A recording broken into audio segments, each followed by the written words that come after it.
Well, good afternoon, everyone. And thank you to Paul for your intro. And thank you for the PMI UK Sustainability Community of Action for this invitation to run this session today. As project professionals, we are trained to manage risk, set priorities, deliver outcomes, often under challenging circumstances.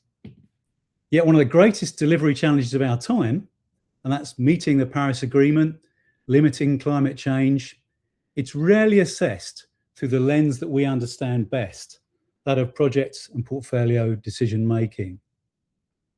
The science is really clear. We need to rapidly deliver CO2 emission reductions and get to net zero by 2050. And there's nothing abstract about this. This is very real and requires a rapid rate of change. So here's the key question that triggered the work that I'll talk about today. What if we could assess a project, program, or portfolio based upon whether it's moving us fast enough to meet the Paris Agreement targets? Not just whether it reduces emissions, but whether it reduces them at the required pace. And that's what I mean by the time value of carbon. Okay, so I'm Stuart Thorpe. I'm joining you today from Belgium, where I'm also a member of the PMI Belgian chapter. Started my career in engineering, and as Paul mentioned, spent over 25 years leading the delivery of projects and programs across many sectors. I had what I describe as my climate wake up back in 2019. I realized the climate was in a crisis situation, and I started to think about what I could do to apply some delivery discipline towards tackling the climate challenge. And it was also influenced by me being a father. I've got two fantastic children, or no longer children, adults now, Sebastian and Marie. And as a parent, I wanted nothing more than for them to have happy, healthy and safe lives. So that was important for me. So I've been really doing this various initiatives on a voluntary basis, but leveraging the PMI as a great channel for doing that. And my mission really is to engage with project professionals and see how we, as the project professional community, can have a positive influence on the outcomes on climate through our decisions and through the actions that we can take. So the session today, after a brief introduction, I'll introduce the time value of carbon concepts. Some of you may have seen my session in the Sustainability Summit back in December. So there'll be some elements that you're familiar with, but I then go on to talk about some new ideas about how we can scale this up to a global level, and how we're progressing with some ideas within the time value of carbon working circle. We'll talk about some case studies and hopefully get you involved in some case studies going forwards. And the intention, this should be a highly interactive session. There's a number of different Mentimeter interaction opportunities throughout the session. So the Paris Agreement, this sets our targets to limit global average warming to an absolute maximum of 2 degrees Celsius, or ideally 1.5 Celsius. And the aim there is that's really to maintain what we would recognize as a livable planet. And the Intergovernmental Panel on Climate Change, their reports tell us that to achieve this, we need to get to net zero by 2050 and ideally get to 50% reductions already from 2030. And where we're starting from is on the right-hand side, the baseline level of emissions around about 40 billion tons of CO2 emissions per year. Now, given that we've actually made very little progress since 2020, this implies there's quite a significant rate of change we need to achieve. So we need to transition from global science, get to engineered solutions, and get them delivered on a global scale. So, in summary, what's happened, the scientists have done their work. They've told us the status of the planet, what needs to happen. The engineers have done a great job to come up with good solutions. So the solutions that we need already exist largely. And now it's down to us as the project professional community to get on and get this delivered. And that leads us to, I think, a really important question. What if we could assess our projects, our programs, our portfolios based upon whether they move us fast enough to meet the Paris Agreement targets? Not just reducing emissions, but reducing them at the required pace. And I think this is where some ideas from the finance community can help us. So what I'll do, I'm going to start with our first poll. So let me just bring that up on the screen. So you should be able to access that via the QR code on the screen, or otherwise at menti.com. There's the code at the top of the screen. So please respond based upon whether or not you understand or you've come across these metrics of net present value and internal rate of return. If you're not yet familiar with them, you can respond with a A. If you are aware of them, but you've perhaps not yet applied them in action, then respond with a B. If you've applied them in a project, then respond with a C. Maybe you've applied them in multiple projects already, please respond with a D. And maybe you've already done what I'll be talking about today, and that's apply them beyond just in a financial sense, also to look at carbon emission flows. So we've got a few coming through there. So I'll start to put those up on the screen, see what kind of balance of responses we've got there. Okay, so a number not yet familiar, some aware but not yet applied. Okay, so for those of you who are not yet familiar, I'd certainly recommend exploring this, of course, in relation to the topic I'm talking about today, because I think these metrics have a key role to play in decarbonisation, but also these are great financial metrics as well. So these are also a good way of appealing to your stakeholders in your project world from the point of view of meeting their financial targets. Okay, so I think that's given me an idea of the level of familiarity. So there's some of you already understand this as a language, but I'll proceed with the rest of the presentation on the assumption that some of you have not yet come across this. So let's move on to our next session. Next slide. So we're going to borrow from finance some of these key metrics. The people that finance our projects, they're very well aware of this concept of the time value of money. And what that really means is that £1 worth of benefits delivered today are only worth, for example, 91 pence if delivered a year from now. And that's because an investor might, for example, apply a discount rate of 10%. And that's what's a technique that's often used in the financial world. So what we're doing is taking all of these elements on the left-hand side of the screen that would typically be used in a financial investment case, and we're applying them in an environmental investment case. So embodied carbon, so the carbon cost of running a project is very similar to the capital investment of the project. And then we can, in the same way as we calculate net present value and internal rate of return as financial metrics, we can do exactly the same thing, but now as carbon metrics, metrics of our delivery of the Paris Agreement. So this is really not about teaching anything new. It's about repurposing stuff that already exists and is well known from a financial context. So here I'll give an example. So this is showing the flows. In fact, let me just bring up a pointer on the screen here. So on the bottom, it tends to represent a typical project and showing the carbon flows throughout the life cycle of that project. It's a 15-year life cycle. So maybe this is, for example, a piece of machinery inside a factory that would last 15 years. In orange at the bottom of the graph are the costs, the carbon costs. So the embodied carbon of running the projects, the operational carbon, throughout the lifetime of this piece of machinery, a midlife upgrade with some carbon cost associated with it, and some decommissioning at the end of life. So that's on the cost side. The blue bars are showing on the benefits throughout the life cycle of the project.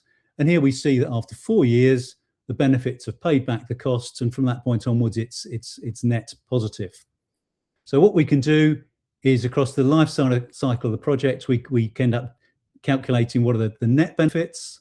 We can discount those and add those up to get to this net present value metric, 109 tons at a 15% discount rate. And we can also calculate the internal rate of return. So this is really showing something that for many of you, I'm sure, will be a familiar kind of diagram. We've seen diagrams like this for the cash flow of our projects. Now we're just doing exactly the same thing, but for the carbon flow. So it's a simple approach, and it's a familiar concept, one that we have come across in financial metrics terms, and our stakeholders are familiar with also. So that brings us on to a test that's aligned to this Paris Agreement. If our project can deliver an internal rate of return greater than 15%, then it's moving at the kind of pace we need to deliver the Paris Agreement. If the rate is less than 10%, it's almost certainly too slow. So this is really, a very simple test, very easily applicable, and it also supports us optimizing our projects so that they can actually meet or ideally significantly exceed this target of 15%.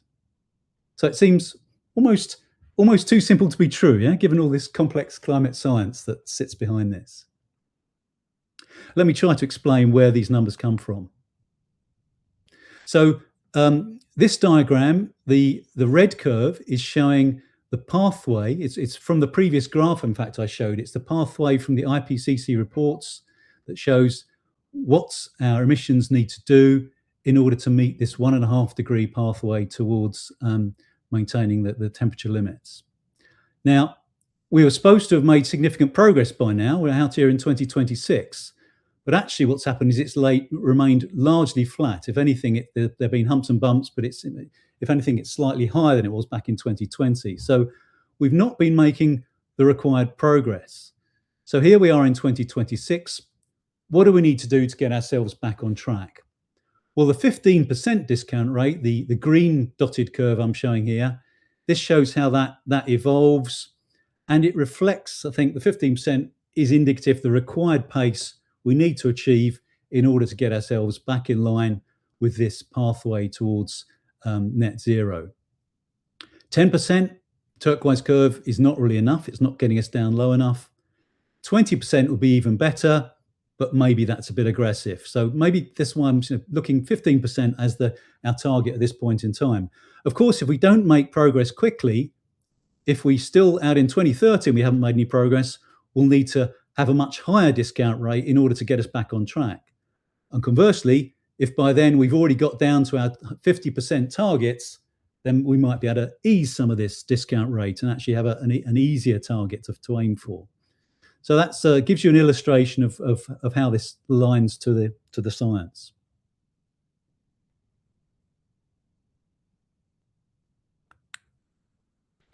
Okay, now let's zoom out a little bit. So I showed you the diagram that had the view of the flows of the project throughout its life cycle. Now, you can imagine if you've got a series of projects in a program, you can just add up on a year-by-year basis these flows. That program and projects within a portfolio, you can add them up to portfolio level. And then, it's simply a question of adding together the flows, and you can look on a greater and greater scale and apply the same metrics to a company-wide portfolio, or even at the top of this diagram here, the portfolio of all activities on the planet. So what really the message here is that this is a scalable approach that can be applied to the entire portfolio of activity. And of course, that's the thing, that global portfolio is the one that will determine whether or not we meet these Paris Agreement targets. Now, if we take the top-down view, that global portfolio, it drills down into country-level portfolios, company-level portfolios. Of course, sometimes these overlap because many companies are international companies. And then within those portfolios, depending upon whether we're in the public sector, private sector, or a mix of both, we then get into sub-portfolios, programs, projects, etc. And this is perhaps where we as project professionals, our day-to-day activities start to come through, and we start to see how they sit as part of this wider portfolio activity. Now, what I've tried to do is to identify 4 different types of activity. So there's the climate mitigation activities. So these are the things that have the high rate of return on investment, the things like renewables, wind and solar, transition towards electric vehicles. Then there's a whole wider range of category of sustainability projects. And here I'm referring to the capitals that come out of the PMI Green Project Management Standards, where we talk about not just financial capital, but also natural capital, human capital, social capital, and constructed capital. So there are categories of sustainability projects. Examples here could be, climate adaptation, the building of sea defences to mitigate against sea level rise, biodiversity restoration, pollution remediation. These are examples of sustainable projects. Then there's the next category of business as usual projects. And I'm sure, like me, many of you will probably have spent a lot of your careers working on these, the kind of projects that are there to help organizations maximize their revenues, minimize their costs. They're really driven by financial performance on behalf of our organizations and our clients. Maybe they take into account sustainability, but maybe it's somehow incidental. So these, I think, are the kind of business as usual projects I'm sure many of us are quite familiar with. And then there's projects which I'm describing here as non-sustainable, ones which perhaps disregard the need to be sustainable, perhaps disregard the challenge of climate change. And here, an example would be projects to explore new fossil fuel opportunities. So I've tried to summarize what might we do in each of these areas in order to drive towards meeting these Paris Agreement targets. So for the climate mitigation projects, we want to maximize our rate of return and net present value on a carbon basis. But we also need to reflect that we need to do that in a way that reflects and respects the wider sustainability challenge. So let's not dig up the Amazon rainforest in order to plant a solar wind farm or a solar plant farm or a wind farm. That would certainly not be a good thing to do. And we need to look at sustainability also in its broadest sense, whilst delivering as high a possible rate of return. In the sustainability projects, yes, let's maximize their benefits within their target capital, but also try to minimize the CO2 penalty that results from that. So, for example, in climate adaptation, building of sea defences, it's a highly constructive aspect. So if we can do that in a way that minimizes CO2 cost, then clearly that's good. And a lot of nature-based projects hit this sweet spot of both restoring nature as well as reducing CO2, and that's the very best kind of project in many ways. Now, the business as usual projects. Well, first of all, we probably need to ask, what's really in the best interests of the company? Do we need to, for example, take a more sustainable view? If, for example, the initiatives are about reducing cost, then often cost can be reduced through greater efficiency, which might lead to less energy consumption, as well as less material consumption. So, which in turn might lead to less CO2 emissions. So there are ways in which we can make these more sustainable, even if they're not explicitly targeting sustainability. And of course, the projects which are overtly taking us in the wrong direction, I think, to be blunt, we just need to look towards stopping those kind of initiatives. So this brings us on to our second Mentimeter. Please, for the project you're currently involved in, can you please indicate which of these 4 buckets it sits in? So is it something that's geared towards climate mitigation? So, solar, wind, for example, or other high rate of return initiatives? Is it a more general sustainability related project? For example, nature related, pollution related, climate adaptation? Is it a business as usual project? So it's actually focusing more on just bringing financial benefit to a customer organization, or it may be that you are involved in what you might consider to be a non-sustainable activity. This isn't about a judgmental thing. It's just trying to get a sense of where you are in terms of your current project activity. So if you'd like to respond to that poll, that'll be helpful. Okay, I see we've got a number in there, so perhaps show those coming up on the screen. Yeah,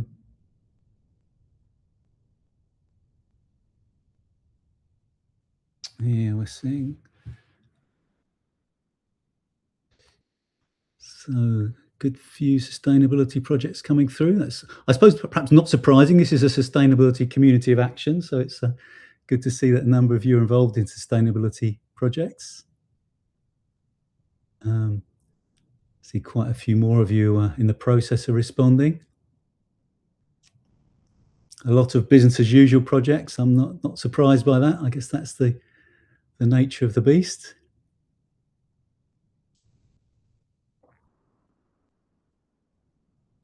Not seeing any specifically involved in climate mitigation. So solar projects and wind projects and EV rollout projects.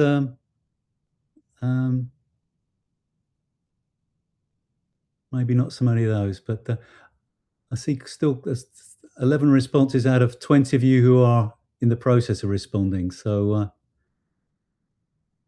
don't know if you'd maybe like just to commit your answers.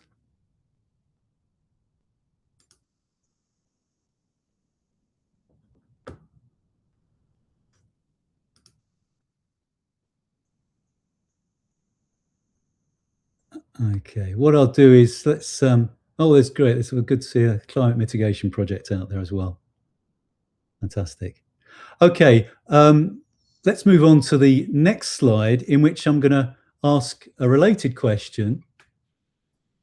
So, given where your project is currently sitting, I'd like you to think about what action you might be able to take that gets it towards net zero.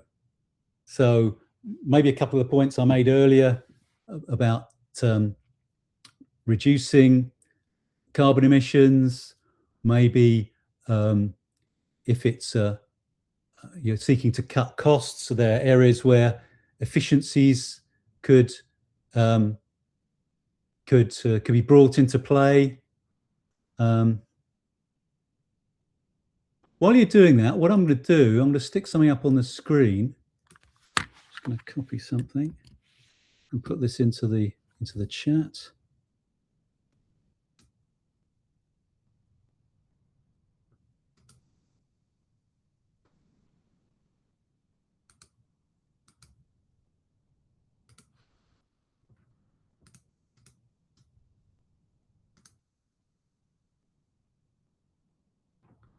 It's strange. For some reason, it's not letting me paste what I want to paste into that.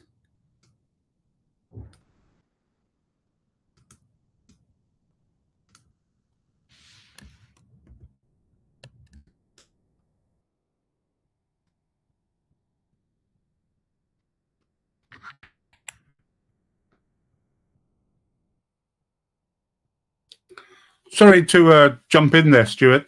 The Mentimeter slides don't seem to have advanced. Oh, okay. There's something on your side, so you can jiggle. Thank you very much. Is that coming through now? It is. Thank you very much. Okay, yeah, thanks very much for letting me know there. Different bits of technology not talking to each other. Now, what I'm doing, I'm just going to I'll put a link in the chat there. It's an AI prompt that I posted to the PMI Prompts Engineering Exchange.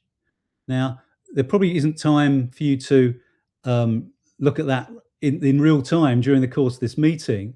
But what I'd suggest and advise, certainly recommend to you, is that prompt is aimed towards helping any projects to identify what are the main sources of carbon within running that project.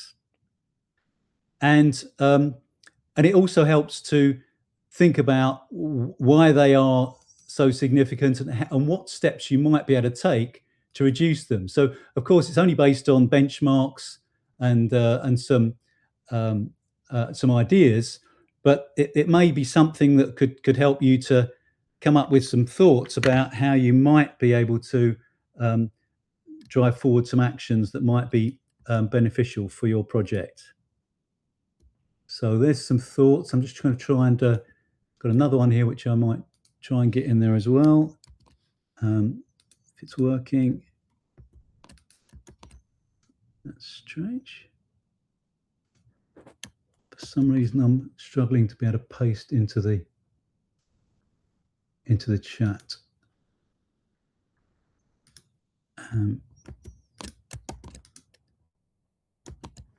In fact, if you go to that Prompt Engineering Exchange, you will be able to find. Okay, it's for whatever reason it's not working. So within that Prompt Engineering Exchange, you will find there's a second prompt. In fact, at the end of this presentation, I will share a series of links that will enable you to come back to these prompts and look them up. Okay, so great. We're getting some good ideas up there on the screen. Let's perhaps start voting upon some of those ideas so we get a sense of what ones you like best.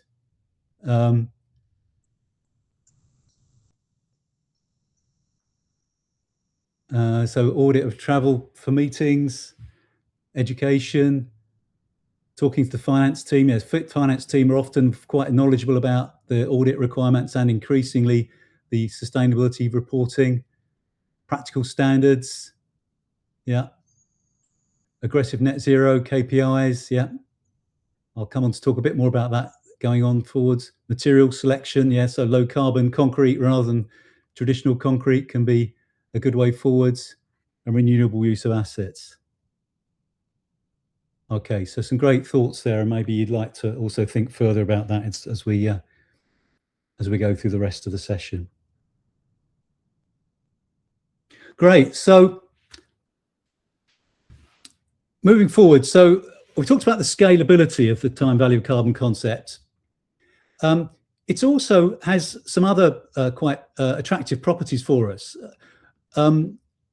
Life cycle data is often available, which means that the technique is very accessible. We can use widely available tools such as Excel to actually do our calculations. It's familiar with us through the financial context. It can handle complexity. So the flow I showed in that example had some heaps, peaks and bumps throughout the life cycle, and these metrics deal with that as part of their definition. And as I showed, it's adaptable. So if depending upon how the targets change and how our progress changes, we can adapt the rates to reflect the urgency.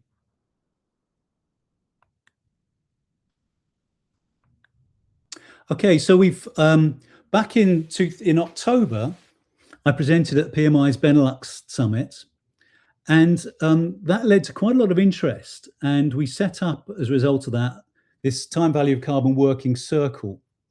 And following on from the Sustainability Summit in December, we got some further interest. And there's 3 strands of activity that we're focusing on. So standards and alignment, both what's going on within the PMI as well as outside. Case studies as a way of showing examples of how this technique can be powerful. And community and advocacy. And of course, today's session is very much an example of that, today's webinar. I'll give a couple of examples of standards alignment in following slides, as well as a case study. But one thing I'd like to mention is this group, there's around 15 of us, and we're active. There's currently 3 particular case studies we're working on with really leading global brands that I think will be highly impactful. One in the automotive sector, one in the sector of personal mobility, so lifts and elevators, and another in the sportswear sector. So, and really prominent names in these respective sectors. So I think these will be highly impactful once we've got to the point where we're ready to share these. And as an incidental point, thanks very much to UK PMI UK chapter for your support for this working circle. In particular, Merv Wyeth and Paul Stern, you've been great in helping us to get this underway and providing some infrastructural support for us. So let's look first of all at an example. So it's work in progress at the moment. So it's a wind turbine deployed in an industrial campus in Belgium. It's been operational since 2022, been providing zero carbon electricity, and the client has been benefiting from zero cost electricity since this has been operational. Now we're in the process of refining some of the details, and that's why this isn't yet sort of a published and detailed example. But using some assumptions based upon benchmarks for the embodied carbon and the level of emissions on the Belgian grid, we can calculate some of the metrics. And I'm using here a discount rate of 10% because this was a rate which would have applied back in 2022 when the project went live. Now look at these metrics. The payback on the carbon investment within 1 year. So internal rate of return, 97% and 7,900 tons of CO2 as a net present value. So an example of a really fantastic technology, and I think an example where many organizations could follow this. So organizations in this kind of campus, industrial campus kind of environment, if you've got space to put up a wind turbine, it could lead to significant beneficial outcomes, both from an environmental as well as a cost point of view. Now, what if we scale this up? This is one wind turbine. We need a bit of good news. I think January's been a bit of a bad news month. One piece of good news was the announcement of UK joining a wider range of 10 European countries to build 100 gigawatts of wind capacity in the North Sea. Now, 100 gigawatts versus 4 megawatts, that's a factor of around 24,000 times bigger. So now we're starting to see some scale. And here we can similarly apply benchmark assumptions, look at because we're injecting zero carbon electricity relative to the existing carbon intensity of the grid. We can do a calculation rate based upon the 15%, which is now the current rate. And we get, again, very positive rate of return, 34%, way above our 15% target. And we're seeing 58 million tons of CO2 as our net present value in carbon terms. So now we're starting to get there. And you see, this is the first tranche of this initiative. There are further tranches which are going to deliver a further 200 gigawatts by 2050. So this is really reflecting the kind of scale we need to get to deliver these global targets. We've still got a long way to go, because remember, the current level of emissions is around 40 billion tons of CO2 per year. So we've still got a long way to go, but this is the kind of scale of initiative that is really going to make that difference. Let's look at some standards relationships. So here is the Project Sustainability Reporting Guide, published recently by Green Project Management together with PMI. And this focuses on this multi-capital context that I mentioned, finance as well as nature, people, society, and constructed capital. So it's going beyond just thinking about money. And it introduces this maturity framework, level 1 being where organizations are basically just trying to make some reductions compared to where they are now. Level 2 to be fully sustainable. level 3 to actually be regenerative, to be delivering positive benefits across these capitals. And I've shown here how the time value of carbon relates to this, because not only does it relate to giving back in terms of restoring the carbon levels, but also it reflects on, are we doing it at the required rate? So in some senses, it goes beyond the regenerative level by also looking at the rate of achieving that. And it is also going beyond the sort of single capital view of the current situation to start to introduce nature in the form of carbon as a natural capital. And I think a key benefit here is, whereas to get to level 3 regenerative status takes anything from 7 to 15 years, according to this guide, a lot of the tools of the time value of carbon are available to us right now. So I think it's a way that we could fast track our progress towards achieving this multi-capital view of the world and reflecting carbon and nature as a key capital. Another important positioning here relating to the Science-Based Targets Initiative. This is an initiative which is aiming to help organisations get towards net zero emissions. And so it's based on the same science as I'm talking about today that I introduced from the IPCC reports. Organisations set near-term targets, long-term targets, and aim to deliver those. So I think where the complementary lens comes in is the Science-Based Technology Initiative defines where organisations should be going, and the time value of carbon could be a way of evaluating what are the initiatives that deliver the biggest return in the shortest timeline and therefore help to make the biggest impact. So I think these are entirely complementary, and that's really the aim here. We're not trying to invent something new that somehow competes with what's already there. We're trying to make existing initiatives deliver more quickly. Now, I'm very keen to reach out to this organisation, and I do have some links through the World Wildlife Fund. In fact, through previous the Sustainability Summit in the past, we've worked closely with WWF. So I've got some senior contacts there that I could use to approach this initiative.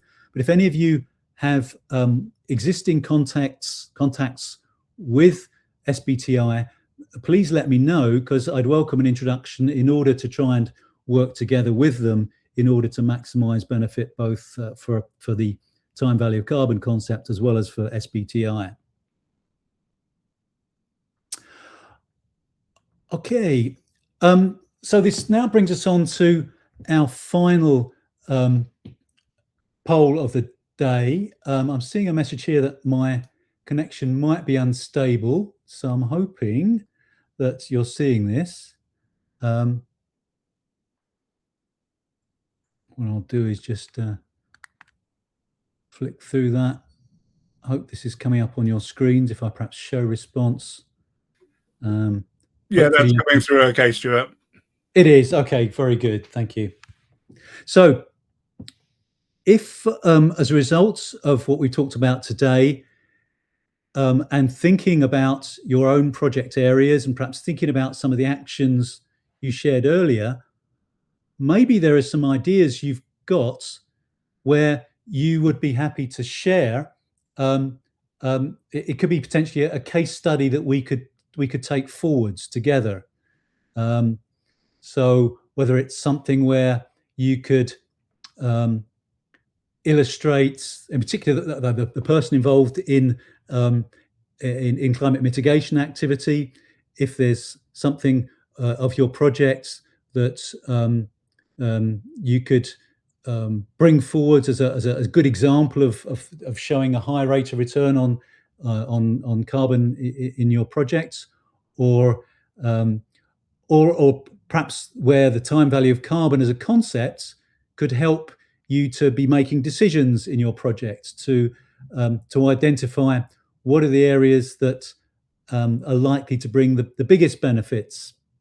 So if you do have any ideas, please feel free to share those within the Mentimeter that's currently on the screen. I see it's not showing a QR code actually, but there is the Menti code at the top.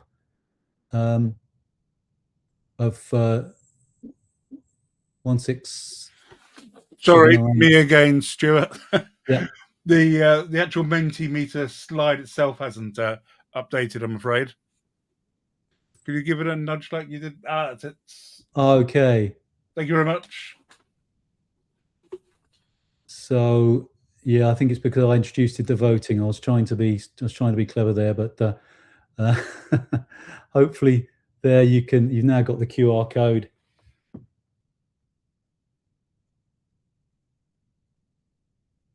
Well, not to worry if no ideas come immediately to hand. There is the opportunity to participate via a separate questionnaire, and I'm going to try and paste it into the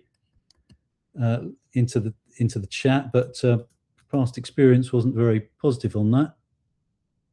I'm not quite sure why, but not to worry, because in any case I've got it on a subsequent slide. Yeah, I think there's for some reason the Mentimeter isn't updating, so maybe if we skip the Mentimeter bit and then we could just address those questions maybe at the end. Okay, yeah, okay, no problems. Technology's never simple, is it? That is true. Okay, so let's skip on that. So now let's bringing the presentation part of this session towards a close. A reminder of the thresholds I shared earlier. If our projects are delivering a carbon rate of return greater than 15%, they're almost certainly helping us towards this Paris pathway. If they're less than 10%, then it's likely that they're not. So the core idea here is that it's the timing of reducing emissions is just as important as the total. So a ton of CO2 emissions avoided today is worth more than a ton of CO2 emissions avoided a year from now. And what if we could bring this in as part of the decision-making framework for our projects, our programs, then hopefully that's something that's going to start to get us towards a point of being ready to face up to this really major challenge of delivering the Paris Agreement targets by 2050. So at that point, thank you very much for joining the session today. My contact details are there, so if you're interested in getting involved in our time value of carbon working circle, please reach out to me there through the contact details bottom left.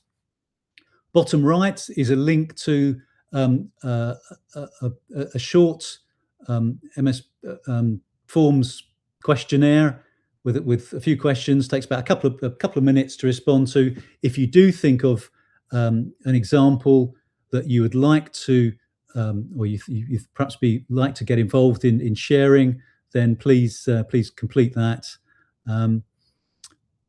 Yeah, what I have prepared, while there's any sort of further Q&A coming in, I've prepared a couple of slides of links and references that I've used during the presentation. So hopefully these will be helpful for you. Maybe take a screenshot of them, and you could perhaps follow up on some of those links.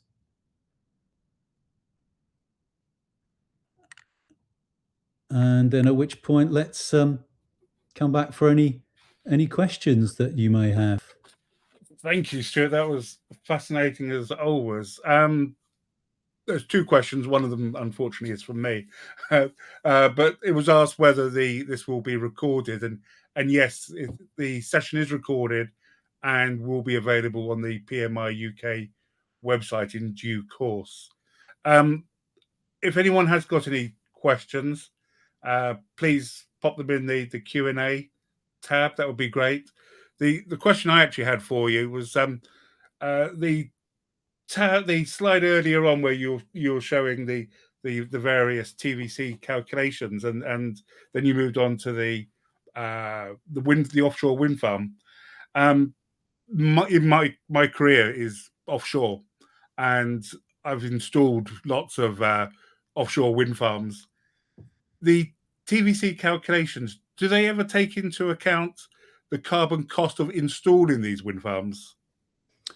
Yeah, yes, they do. So, in fact, in this particular view, in fact, I'll show you on the previous slide. So this particular one, it's a land-based turbine in this case. The embodied carbon is in fact the carbon cost of running the project. Now, of course, for a wind turbine being installed in an industrial site in the middle of Belgium, it's a more straightforward situation than doing it in the middle of the North Sea, and that's where, in this case, for the North Sea case, what's typically done is to work from a life cycle intensity. So calculate across the whole life cycle of the production of the energy, what is the carbon output per kilowatt hour of electricity produced throughout its lifetime. And this takes into account the carbon cost at every stage in its life cycle. So for a wind farm, by far the biggest impact is that deployment in the first case. So getting the ships out there, building the foundations for the wind farms, as well as the production of the wind turbine itself, the blades, the electronics. So that is an all-inclusive number.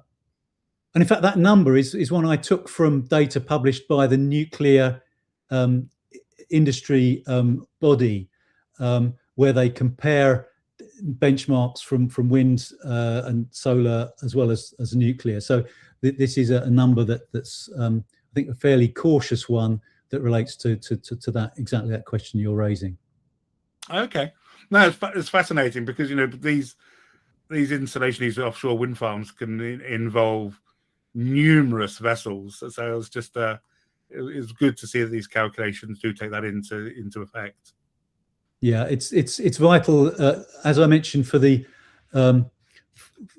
standards here, to take a full life cycle view of whatever you're looking at, and also to take a full value chain view. And sometimes when people publish data, they're slightly selective in what they do, but to take a full, you really need to take that complete view in order to publish a view that is a realistic assessment. Thank you. One other question that's popped up is, has your concept of time value of carbon also some links with ETS, the European emissions trading system? That's an interesting question, and in many ways there are parallels, because the carbon trading, carbon pricing, a lot of people somehow, when I talk about this, they somehow think that I'm talking about that, because both of them are relating carbon to finance. But when you talk about carbon trading, it's more saying, well, a ton of carbon has a certain value. For example, I know, £70 or what, which is a value that can vary. And it's often used as a way of organizations paying money for the right to pollute, to put it bluntly. So it's in a way, it's staying in a financial world and bringing a carbon cost into a financial world, which I think if it's done in a complete way, and the carbon and the cost in financial terms really reflects the pollution that has been caused, then in fact that would be a very powerful way forwards. But it would be very unpopular, because then if you're doing it fully, you'd get into discussions like carbon taxation, and of course nobody is very likes that kind of concept. But yeah, the concepts of carbon pricing, often called shadow pricing, where you reflect a carbon cost into a project. A lot of organizations are doing that as a way of not ignoring the carbon cost. But what's different is when we do the time value of carbon calculations, it's looking at what is the return, the benefit return on the actual carbon invested. So it's in that sense, it's in the same way as we get a money return on money invested, it's actually carbon return on carbon invested. So it's purely in the scientific domain, and that's why it relates strongly to the Paris Agreement as a way forwards. Thank you. And another question, which I shall pop up here. I'd like to ask whether the metrics can be directly applied to any project, regardless of the country, environment, or cultural context, or if certain adjustments and customizations are required to ensure their validity and effectiveness? No, it's a very good question. It's based on science, so it's really based upon having an accurate or at least representative view of what's the carbon cost of doing your projects, and benchmarks are typically available for doing that. And then once your project's into its live phase, to have a reasonable estimation of what are the benefits of that project once it's live. So there are lots of benchmarks available. Sometimes it's an early project in a particular land, there may not be local benchmarks available, in which case you might be able to then leverage benchmarks from other territories to help you get to that.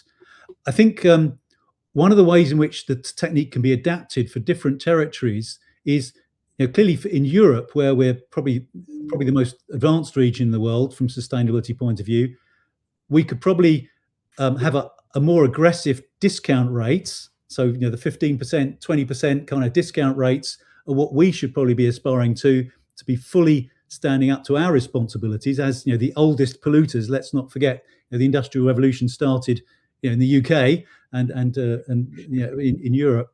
So we, in a sense, have a bigger burden. So it's perhaps natural that we would have a higher burden to bear going forwards, and perhaps a developing country in Africa, which has less financial resources, maybe start off with a discount target of perhaps only 10% in order to get the ball rolling. So I think we need to reflect that the burden is not necessarily shared equally, and I think that aligns with the United Nations view on this.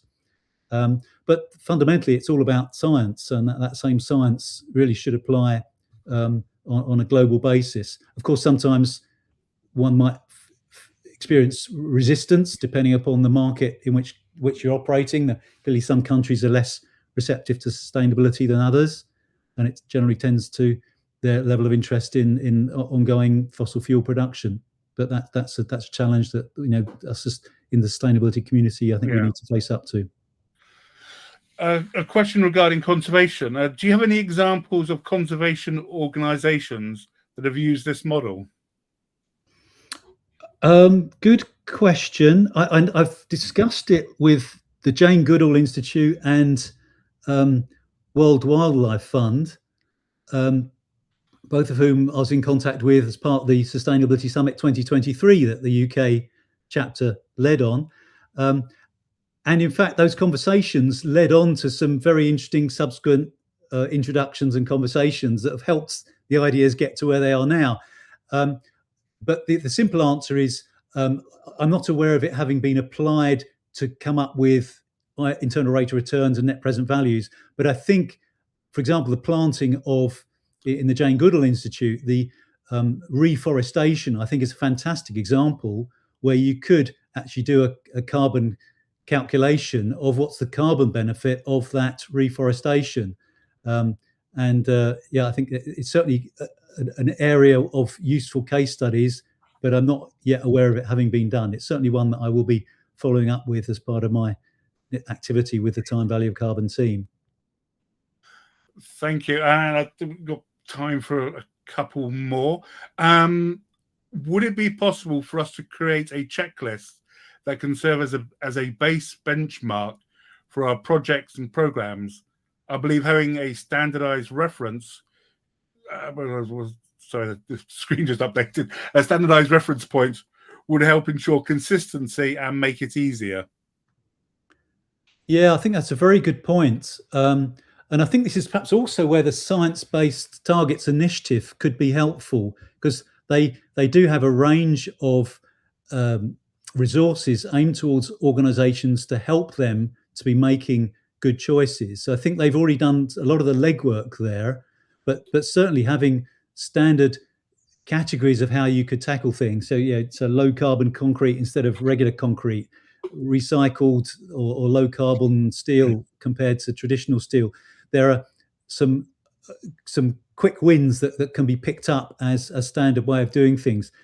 Bringing sustainability criteria into your vendor selection processes, another good way of doing things. So yeah, there's lots of standard things that we shouldn't be inventing every time. We should just be working off checklists. But I'll follow up on that question and try and come up with a more definitive answer to that based upon what's already out there.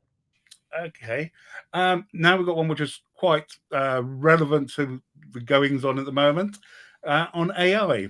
As we know, AI LLM training, as well as the prompt response, takes a lot of calculations at the data center, meaning more and more energy is now being consumed. And rather than reducing carbon consumption, the rate has started to increase drastically. How do we address this? Yeah, it's a very good question. And it's a topic I kind of spoke about at the BMI Benelux Summit. It's actually part of the panel session on that. It's certainly true that the energy consumption from data centers that are running AI is dramatically increasing. Are we going to stop that by saying it's not sustainable? No, because initiatives happening anyway. I think there's two things we can do. We are seeing initiatives where responsible providers are putting, they're using low carbon electricity to run their data centers. They're designing data centers to be more efficient, both in terms of electricity consumption and water consumption for the cooling. I think there's even a company deploying a major AI data center near Bristol that's even a waterless configuration that doesn't even need water for cooling. So there's a lot of things happening on the technology to reduce the impact, but also I think we need to be using AI to for a good purpose. And in fact, if you actually do some of the calculations, I've used a lot of ChatGPT supports over the last few months for the work I've been doing. When you put the question, how much has this consumption, how much consumption has resulted from my use of ChatGPT, it ends up being almost minimal compared to some of the benefits you can get out of the conclusions you're drawing. So okay. I think there are strong benefits to be had as well from using AI for sustainability. Let's not let the bad guys have all the fun. Let's use it ourselves. Right. Well, that brings us to the end of today's session. Thank you very much, Stuart. As normal, it was very informative. I'd just like to say that in the chats there is a link to a PMI UK Mentimeter survey, and at the end of the survey you'll get your codes for your PDUs, which you can claim for today. And I've also just about to pop a link into our next presentation, which I hope you'll join us in a couple of weeks. But before that, I would like to again extend my thanks to Stuart for stepping in and being our first Stepping Stones speaker. Thank you very much, Stuart. It's been great, and I look forward to following the TVC. Brilliant. Thanks all for joining today. Thank you. And the next webinar that we'll be having is on the 2nd of March, the minimum viable measurement layer. There's a link in the chat where you can register for this, and I hope to see you in a couple of weeks. Please remember that networking is still active. It's open until 1:30. Thank you very much, and goodbye.